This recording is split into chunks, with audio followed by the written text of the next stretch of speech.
Good afternoon. Politics पे चर्चा के इस चैनल पे आज हम लोग बात करने जा रहे हैं एक नवीन अवधारणा के ऊपर जिसका नाम है सामाजिक बहिष्करण। नीति निर्माण के क्षेत्र में यह एक नवीन हस्तक्षेप है जो 1974 में फ्रांस में रेले नेन्योल द्वारा दिया गया। और इस विषय पे आज हम बात करेंगे रितेश कुमार से, जो स्टेट, कास्ट और एक्सक्लूजन के ऊपर अपना शोध कार्य कर रहे हैं।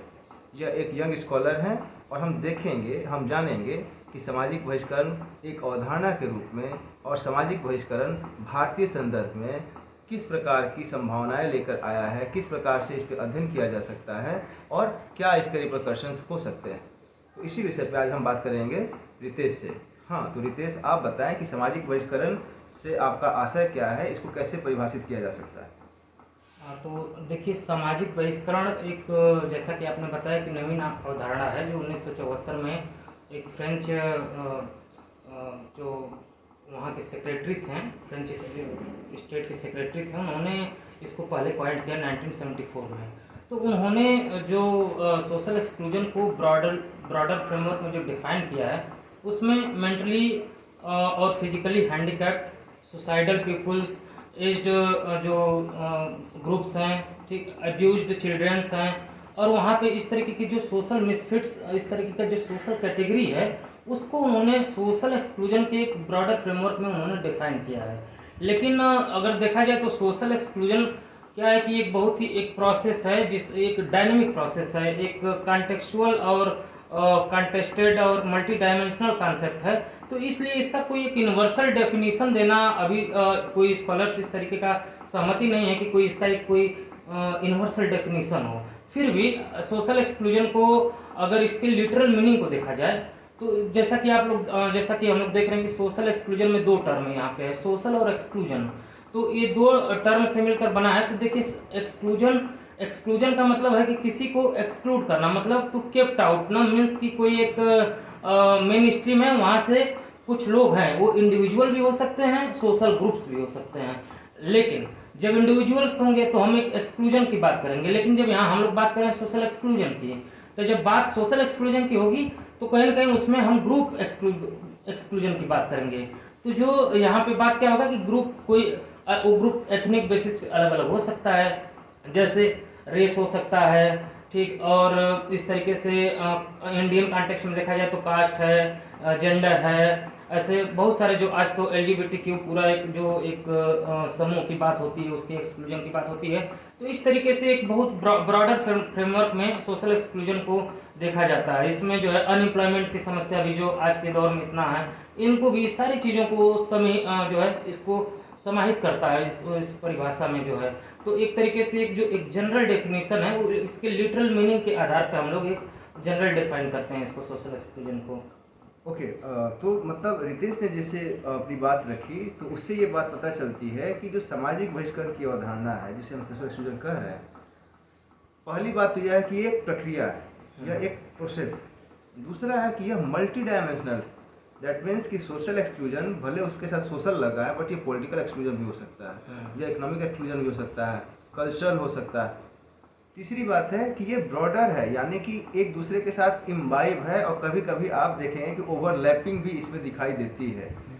सामाजिक बहिष्करण का मतलब है कि जो पब्लिक डोमेन में अपीयरेंस है, चाहे वो इंडिविजुअल हो चाहे वो ग्रुप हो, वह अगर मिनिमाइज है, दैट मीन्स कि वह एक्सक्लूजन है, लेस पार्टिसिपेशन की बात कर रहे हैं। Social, economic, political, cultural spheres में उनका लेस पार्टिसिपेशन है, वो कहीं ना कहीं तो एक्सक्लूडेड कैटेगरीज है।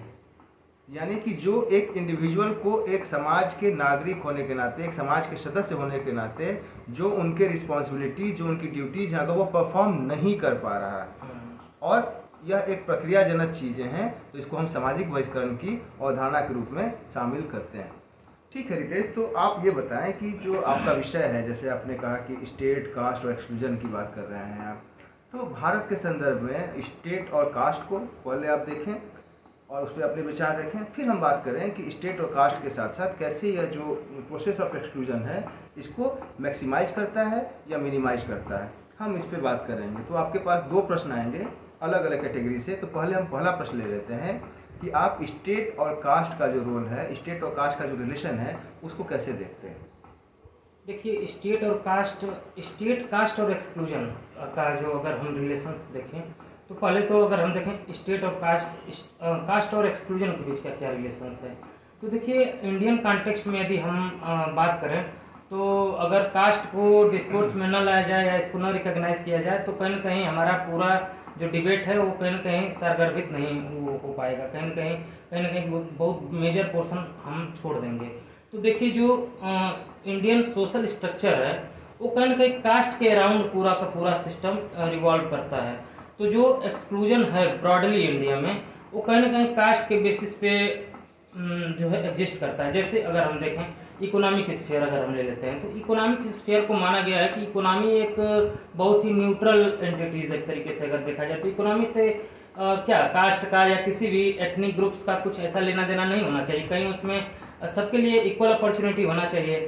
लेकिन अगर इंडियन कॉन्टेक्स्ट में अगर हम देखते हैं, तो ऐसी बहुत सारी स्टडीज़ हुई हैं जिसमें पाया गया कि अगर जो जो बिलियनियर्स हैं, मान लीजिए जैसे इंडियन कारपोरेट्स हैं, वहाँ पे कौन से लोग हैं, किस किस सोशल ग्रुप से वो आते हैं, किस सोशल क्लास कास्ट से आते हैं, तो ये पाया गया है कि कहीं ना कहीं वो पर्टिकुलर एक जो अपर कास्ट है, वो अपर क्लास है, उससे बिलोंग करते हैं। ज़्यादातर जो इस तरीके के कारपोरेट फर्म्स हैं, तो वो और उसमें जो एलिट लेबर मार्केट जिसको कहा जाता है, उसमें जो काम करने वाले व्हाइट कॉलर जॉब्स हैं, वो सारे के सारे कहीं ना कहीं अगर कास्ट के बेसिस पे उनका सोशल प्रोफाइलिंग अगर देखा जाए, तो कहीं ना कहीं इन सारे इंस्टीट्यूशंस का जो सोशल कैरेक्टर है वो कास्ट लाइन पे कहीं ना कहीं दिखाता है कि पर्टिकुलर एक सेक्शन ऑफ सोसाइटी वहाँ एक्सक्लूडेड है, और जो एक अपर कास्ट है वो वहाँ पे जो है कि की पोजीशन पे है, की डिसीजन मेकिंग प्रोसेस में वही वहाँ पे जो बैठा हुआ है, वही उसको देख रहा है। तो कहीं ना कहीं जो एक इंडियन कॉन्टेक्स्ट में कास्ट और एक्सक्लूजन के बीच में रिलेशन, अब स्टेट को अगर इसमें देखा जाए कि स्टेट का क्या रोल है। अब देखिए, इंडियन कॉन्स्टिट्यूशंस में स्टेट का जो रोल है, इसको कहा गया कि इंडियन स्टेट क्या करेगा। एक जो है कि वो क्या कर सकता है कि इंटरप्रेट उसमें कर सकता है, इंटरवीन कर सकता है। हमारा स्टेट जो है इंटरविनरी स्टेट है। अगर कोई ऐसा भी सोशल रिलीजियस कोई इस तरीके का अगर कोई इविल्स भी हैं, जो कि इविल्स हैं, तो उसको दूर करने के लिए इंटरवीन कर सकता है। तो इस तरीके की बहुत सारे भारत में जो बुराइयां थी, अनटचेबिलिटी का समस्या, उसके बेसिस पे एक्सप्लॉयटेशन, ठीक, और जेंडर से रिलेटेड इस तरीके का बहुत सारा एक्सक्लूजन, एक्सप्लॉयटेशन, डिस्क्रिमिनेशन, तो इसके लिए स्टेट ने एंटी डिस्क्रिमिनेटरी लॉ बहुत सारे बनाए हैं। तो कहीं ना कहीं स्टेट का एक जो गोल था, एक टारगेट था कि हमको इन सारी चीज़ों पे फोकस करना है, इसको दूर करना है। एक इंडियन स्टेट जो है मॉडर्न इंडियन स्टेट के रूप में जो है कि इस्टेब्लिश होगा, और इस सारी चीज़ों को हम लोग कहीं ना कहीं दूर करेंगे, इनइक्वालिटी को दूर करेंगे, जो बीच गैप है एक रिच और पुअर के बीच में, इन सारी चीज़ों को हम लोग एक इक्वलिटेरियन सोसाइटी की तरफ आगे बढ़ेंगे। लेकिन आज के डेट में जब देखा जाता है, तो जब एलपीजी की जब आया इंडिया में, उसके पहले भी कहीं ना कहीं थोड़ा थोड़ा चीज़ें जो थी वो एग्जिस्ट करती थी, उस तरीके से नहीं था। लेकिन एलपीजी आने के बाद से क्या हुआ है कि जो इनइक्वालिटी है, एक्सक्लूजन है, एक्सक्लूजन चूँकि इन सारी चीज़ों को डिप्रीवेशन, इनइक्वालिटी, एक्सप्लॉयटेशन, सारी चीज़ें एक्सक्लूजन के, पॉवर्टी, इन सारी चीज़ें एक्सक्लूजन के दायरे में आ जाती हैं। तो कहीं ना कहीं ये सारी चीज़ें एलपीजी आने के बाद से और तेज़ी से बढ़ी हैं। जो इनइक्वालिटी है वो उसका रेंज उसका बढ़ा है उसका। तो स्टेट कहीं ना कहीं फेल किया है एज ए वेलफेयर स्टेट के रूप में, कहीं ना कहीं अपने आप को कर रहा है। और एक तरीके से जो पब्लिक सेक्टर अगर आप देखें, तो उन सारी चीज़ों को भी वो जो है प्राइवेट सेक्टर के लिए दे रहा है, खोल रखा हुआ है। पूरा कॉर्पोरेटाइजेशन जो हो रहा है, इसकी वजह से जो मार्जिनल सेक्शन है उसका एक्सक्लूजन और तेज़ी से हो रहा है। जो देखा जाए तो प्राइवेटाइजेशन होने से जो एक भारत में जो दुनिया भर में एक अफर्मेटिव एक्शंस का जो एक आया, तो भारत में उसको रिजर्वेशन पॉलिसी के रूप में जो आमतौर पर जाना जाता है, कोटा सिस्टम, तो वहाँ पे भी कहीं ना कहीं सारी चीज़ें नहीं हो पा रही हैं। क्योंकि आज के डेट में अगर हम देखें तो एजुकेशनल इंस्टीट्यूशंस कोई अगर हम ले लें, हायर एजुकेशनल इंस्टीट्यूशंस को, तो कहीं ना कहीं हम देखते हैं कि एक संविदा के थ्रू या कि अलग अलग तरीके से जो परमानेंट पोजीशंस है उसको नहीं फुलफिल किया जा रहा है। तो वहाँ पे वो सारी चीज़ें लागू नहीं हो पा रही हैं, रिजर्वेशन नहीं फॉलो हो पा रहा है।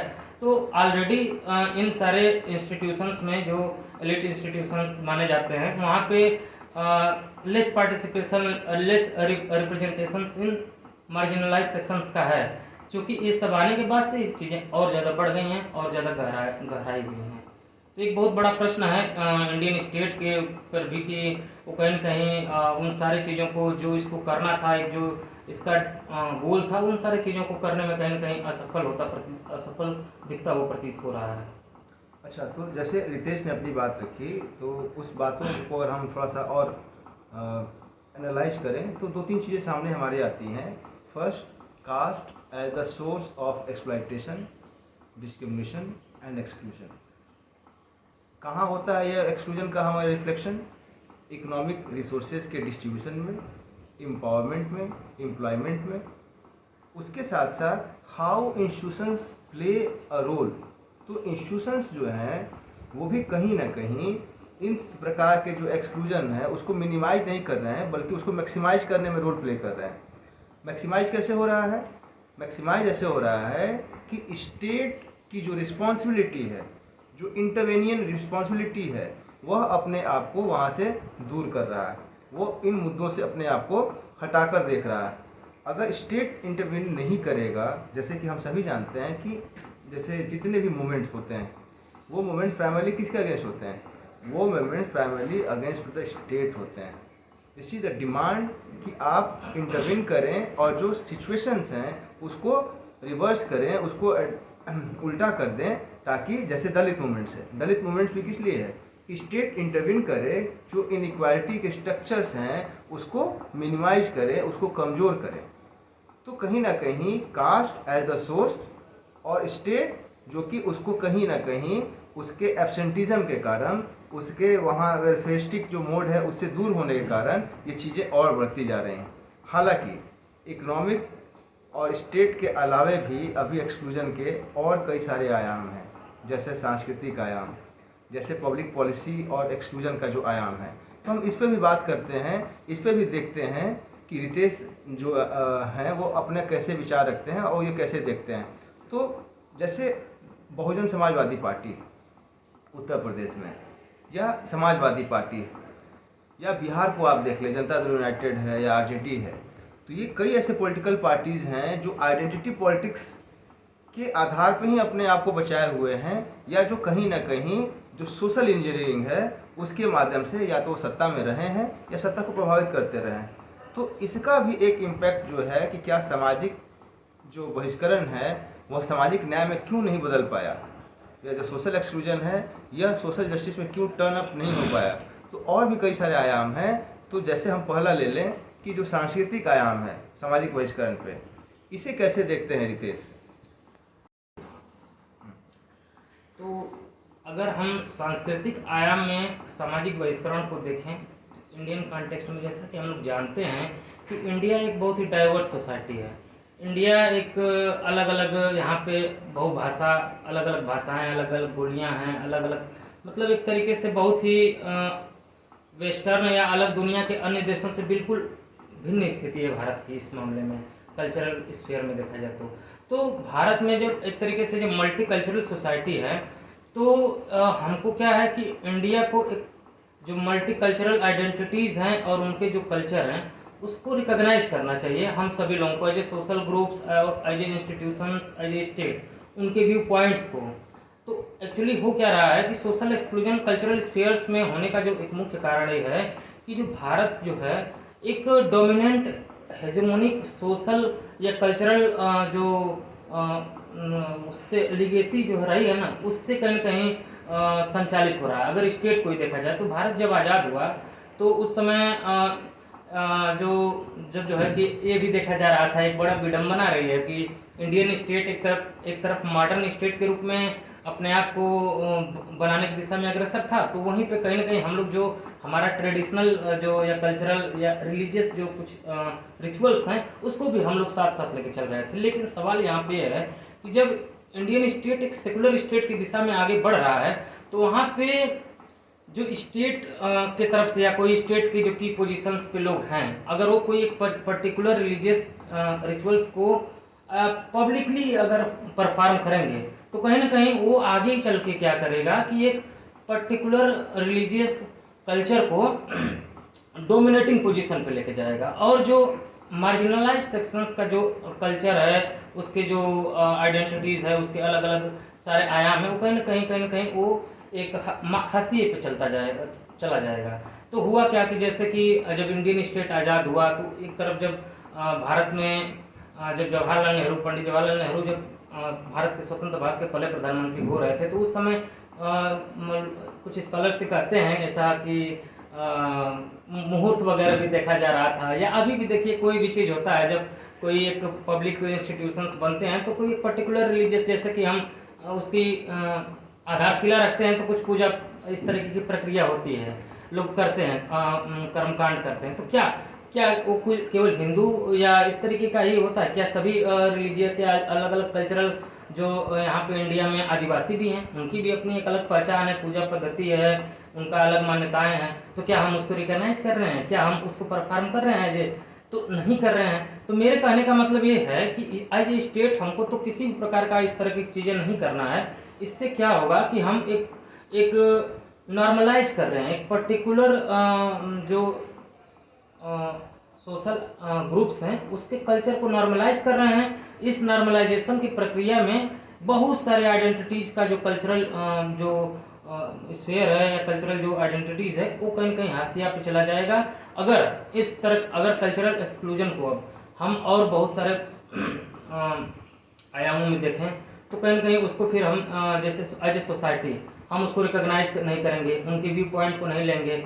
अब इसके वजह से क्या है, जैसे कि ये सवाल रिप्रेजेंटेशन से इसलिए भी जुड़ा हुआ है। अब देखिए, अगर रिप्रेजेंटेशन होगा, मान लीजिए कि हायर एजुकेशनल इंस्टीट्यूशंस है या अलग अलग इंस्टीट्यूशंस में, अगर इंस्टीट्यूशंस में पर्टिकुलर सोशल ग्रुप्स का ही हेजेमनी है तो वहाँ पे एक तरीके का व्यू पॉइंट आएगा, आइडिया डाइवर्स आइडिया नहीं रहेगा, एक आइडिया फ्लरिश करेगा, उसी को हम लोग नॉर्मलाइज करेंगे। तो आज के डेट में क्या होगा, जैसे ही कोई एक आता है उस इंस्टीट्यूशंस में, चाहे वो मीडिया को ले लीजिए, चाहे हायर एजुकेशनल इंस्टीट्यूशंस के ले लीजिए, जब मार्जिनलाइज सेक्शंस की कोई वॉइस वहाँ आती है तो कितना लोगों में एक असहज चीज़ें आ जाती हैं। हम लोग उसको सोचते हैं कि ये कहाँ से आ गया, क्योंकि ये मेरा जो प्रक्रिया है ना, हम लोगों की प्रक्रिया जो सोसाइटी एक पर्टिकुलर कल्चर के रूप में हम लोगों को नॉर्मलाइज कर दिया गया है, हम लोगों के सोचने समझने का एक फ्रेमवर्क बन गया है। तो दूसरे फ्रेमवर्क को, दूसरे अप्रोच को, व्यू पॉइंट्स को हम लोग कहीं ना कहीं रिकॉग्नाइज नहीं कर पा रहे हैं। तो ये जरूरी है कल्चरल स्पेयर्स में इंडिया में स्टेट के अगर रिलेशंस को देखा जाए तो कहीं ना कहीं यहाँ पे एक बहुत बड़ा मुद्दा है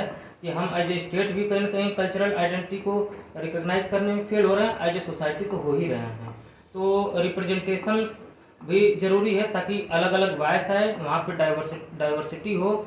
जब डाइवर्सिटी होगी तो कोई भी पर्टिकुलर इंस्टीट्यूशंस वो डेमोक्रेटाइज होगा, अलग अलग व्यू पॉइंट्स को रिकॉग्नाइज करेगा, उसका जो है कि एक दूसरे का रिस्पेक्ट करेगा, उसके आइडियाज़ का रिस्पेक्ट करेगा। इससे क्या है, डिग्निटी भी, जो ह्यूमन डिग्निटी है वो भी बूस्ट होगी। तो जो हमारा कॉन्स्टिट्यूशंस में डिग्निटी को लेकर के बहुत जोर दिया गया है तो वो भी बढ़ेगा, इसके वजह से फ्रेटर्निटी भी बढ़ेगी। तो ये सारी चीज़ें कहीं ना कहीं जुड़ी हुई हैं सारी चीज़ें। तो हमें कल्चरल स्फीयर में देखा जाए तो इंडिया में बहुत ही एक्सट्रीम लेवल पे एक्सक्लूजन एग्जिस्ट कर रहा है।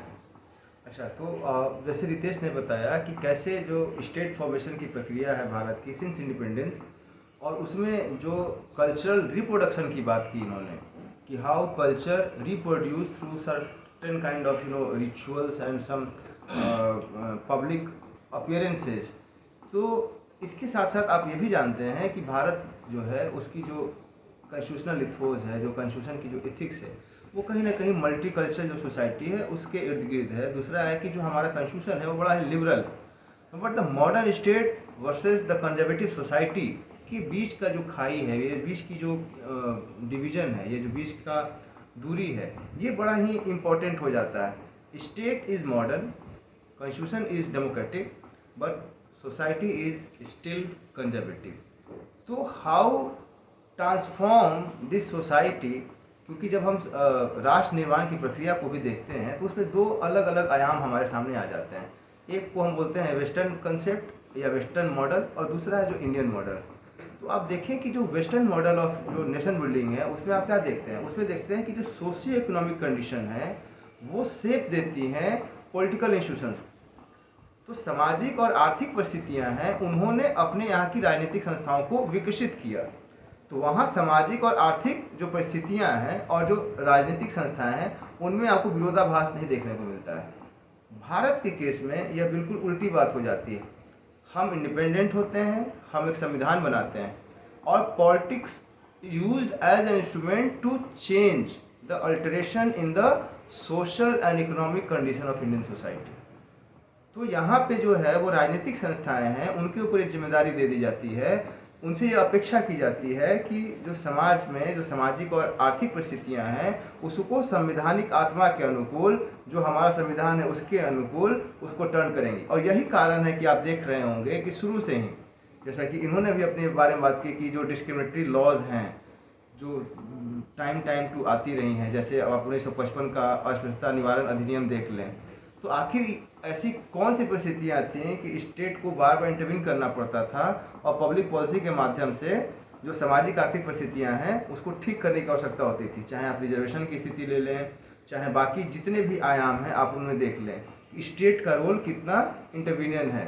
बट जैसा कि रितेश ने बताया कि since 1991 with the adoption of the open market, जब एलपीजी आप लेते हैं तो जो वल्नरेबल सेक्शन है वो कहीं ना कहीं इस नई आर्थिक व्यवस्था में और अधिक वल्नरेबल हो गया, और जो अब तक नॉन विजिबल था उनकी वल्नरेबिलिटी, उनका डिस्क्रिमिनेशन, उनका एक्सक्लूजन, वो अब विजिबल हो गया, वो सामान्यता दिखाई देने लगा, उनकी वल्नरेबिलिटी और बढ़ गई और एक्सटेंड हो गई।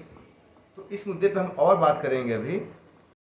तो अब ये देखें हम कि ठीक है, सामाजिक बहिष्करण का अर्थ हमने देखा, उसके विविध प्रारूप देखे, विविध आयाम देखे। तो अब हम रितेश से जानना चाहेंगे कि आखिर वो कौन से तरीके हैं, वो कौन से रेमेडीज़ हैं या कौन से उपाय हैं जिसको अगर हम करें या जिसको हम अपने लाइफ स्टाइल में, संविधान में या इंस्टीट्यूशंस में अप्लाई करें, तो ये जो बहिष्करण है इस पे हम नियंत्रण पा सकें या इसे हम न्यूनतम कर सकें। तो अब रितेश बताएंगे कि इसके क्या उपाय हो सकते हैं, समाधान क्या हो सकते हैं। इस पे मेरा जो पॉइंट है, एक ये है कि इसके हम ब्रॉडली दो तरीके से इसका हम रेमेडीज कर सकते हैं, कि स्टेट सेंट्रिक रेमेडीज और एक सोसाइटी सेंट्रिक रेमेडीज। तो देखिए, स्टेट सेंट्रिक रेमेडीज तो इंडिया में बहुत सारे किए गए हैं, एंटी डिस्क्रिमिनेटरी लॉ के थ्रू ऐसे अलग अलग पॉलिसीज बनाकर, स्कीम्स बना करके उनके अपलिफ्टमेंट के लिए, सोशली इकोनॉमिकली हर तरीके से उनका अपलिफ्टमेंट, मार्जिनल सेक्शंस का, वल्नरेबल सेक्शंस का। तो स्टेट की तरफ से जो किए गए हैं वो तो है, स्टेट सेंट्रिक अप्रोच है। लेकिन सोसाइटी सेंट्रिक हम क्या कर सकते हैं?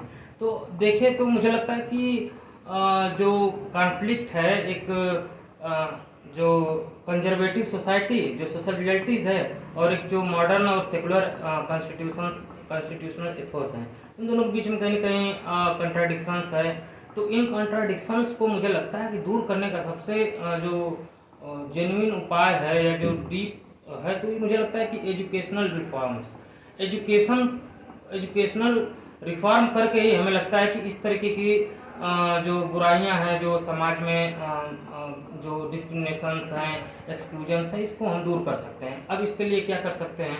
देखिए, एजुकेशन में भी अलग अलग स्तर पे अलग अलग काम करने की ज़रूरत है।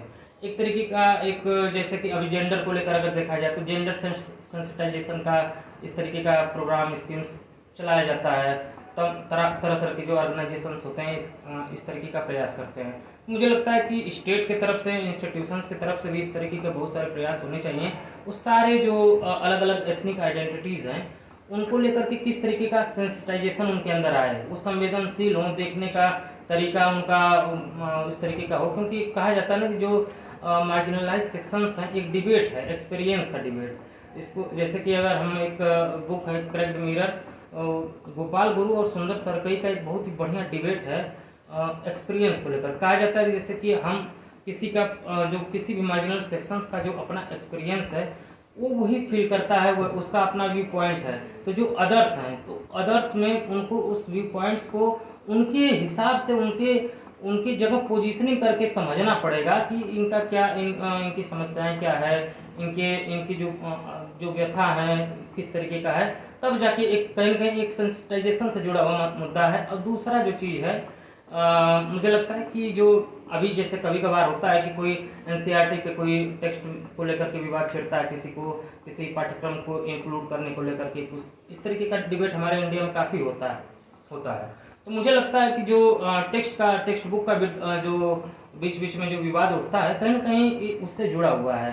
कहीं ना कहीं हम उन सारी चीज़ों को एक्सेप्ट नहीं करते हैं। हमारे अंदर एक जो टॉलरेंस होना चाहिए कि अलग अलग व्यू पॉइंट्स को, अलग अलग अप्रोच को देखें, समझें, तो कहीं ना कहीं ये चीज़ें हमारे अंदर इसकी वजह से कमी है कि हम रिकॉग्नाइज नहीं करते उन सारी चीज़ों को। तो क्या करने की ज़रूरत है कि हमें करिकुलम लेवल पे भी काफ़ी एक अलग तरीके का एक अलग करिकुलम डेवलप करने की ज़रूरत है, जिससे इन सारे आइडेंटिटीज़ का एक कोर्स हो, उनको इस तरीके के एक तरीके से एक कंपलसरी टाइप हमको सारे एजुकेशनल कोर्सेज में उसको पढ़ाया जाए, ताकि एक जो बेसिक जो चीज़ें हैं उसको लेकर के लोगों में एक सेंसिटाइजेशन हो, उसको लेकर के अवेयरनेस बढ़े, उसको समझें लोग, उसको रिकॉग्नाइज करें। तो एक बहुत सारी जो समाज में जो एक दूसरे जो टेंशन्स भी हैं सारी चीज़ों को लेकर के, वो सारी चीज़ें दूर होंगी। और स्टेट भी जो इस तरीके का जब जो पॉलिसी बना रहा है वो तो बहुत अच्छे से काम करेगा और उसको धरातल पे ला पाने में काफ़ी आसानी होगी। तो कहीं ना कहीं हमको इस तरीके का एजुकेशनल रिफॉर्म की ज़रूरत है, तब जाके हम जो एक कंजर्वेटिव सोसाइटी या सोशल रियलिटीज और जो कॉन्स्टिट्यूशनल एथॉस है उन दोनों के बीच में कहीं कहीं जो गैप है उसको हम पाट पाएंगे और एक हम इक्वलिटी मतलब एक समतामूलक समाज की तरफ हम आगे बढ़ पाएंगे। तो जैसा रितेश ने बताया, हम सभी देख रहे हैं कि किस तरीके से जो रेमेडीज़ हैं जो एक्सक्लूजन के खिलाफ काम कर सकता है, वह इन्होंने दो आयाम बताया उसके, एक तो स्टेट सेंट्रिक और एक सोसाइटी सेंट्रिक। उतना ही नहीं, मतलब कैसे करिकुलम को भी हम उस तरीके से मॉडिफाई कर लें कि जो अवेयरनेस है any kind of discrimination, exclusion, और कैसे उसको इंक्लूजन की तरफ ले जा सकते हैं, इसके बारे में जो लोग हैं, जो स्टूडेंट्स हैं, वो शुरू से ही अवेयर रहें, ताकि उस तरीके की जो प्रैक्टिसेज हैं भविष्य में ना हो पाए या उसकी संख्या को हम और नीचे ले जाएं।